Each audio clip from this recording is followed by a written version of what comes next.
Back when I bought it, this was the cheapest soldering iron I could find. It didn't even come with a stand.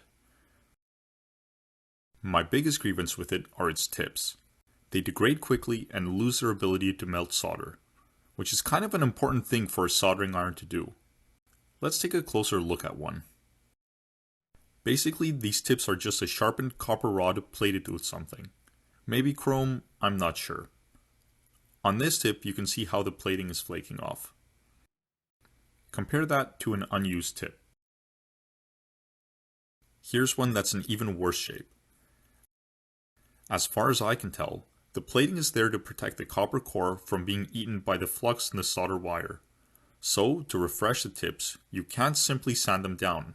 The plating needs to be restored. I could keep buying replacement tips, but that's no fun. Instead, what if I literally use my money to refurbish my used tips? After all, some old coins are almost pure nickel. The first thing I do is give the whole tip a rough sanding. Safety is always optional.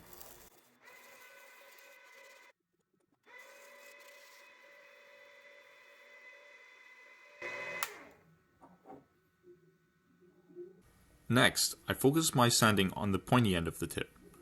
I want to get it pretty clean since any residue will hurt the adhesion of the plating.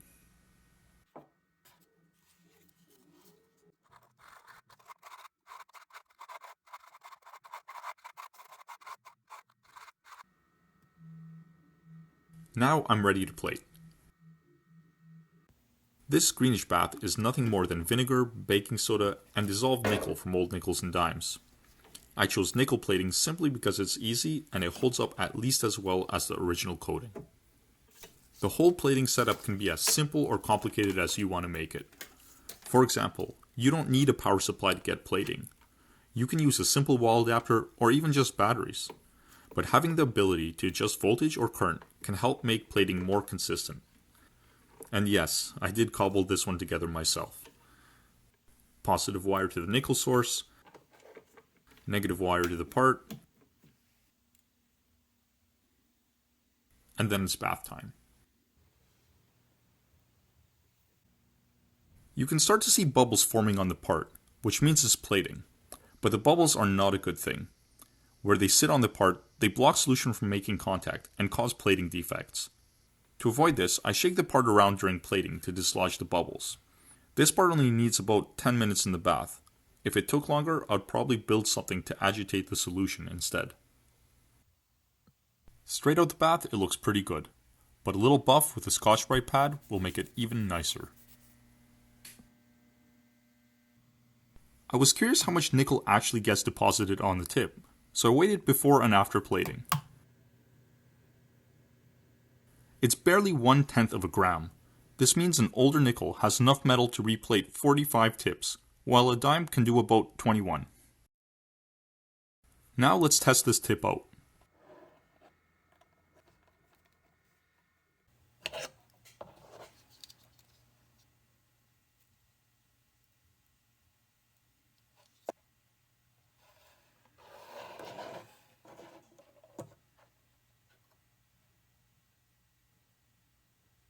I'm going to call this a success. The tip works reasonably well, it didn't take me too long, and it was cost effective.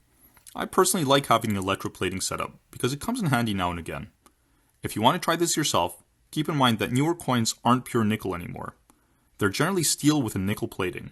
The pure nickel ones are typically older than 20 to 30 years. If you like this video, then please consider giving it a thumbs up. I hear another project calling me, so until next time, thanks for watching.